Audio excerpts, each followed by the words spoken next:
You know, issues. Wala na issues to. So guys, update kay CB1.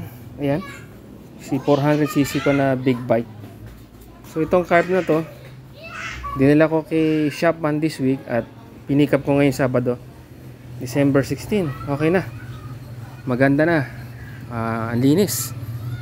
So iba talaga pagka ang gumawa ay big bike mechanic. Pelta niya na stainless bolts. So sasalpak na lang to natin mamaya.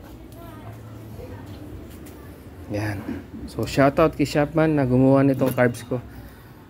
So mamaya malalaman ko kung okay na si CB tayo dito. So ito si CB1, ang aking big bike na luma, 1989 model na maraming issues. Grabe. So yan, walang carb. Yun ang carb niya. Yan, nakanganga. Salpa ka mamaya. Tapos check natin kung haandar. So that's another video. So ito po si CB1. And hopefully madala na natin po ito kay Shopman for proper maintenance tong big bike para hindi na masakit sa ulo. Palta na dapat yung papalta ng mga pyesa. Kasi luma na siya eh. Ayan o. Isang linggo kung di na pa start to guys.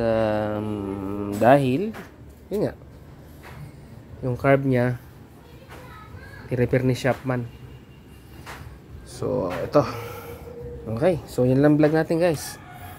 Update ko kayo pag mandar na to.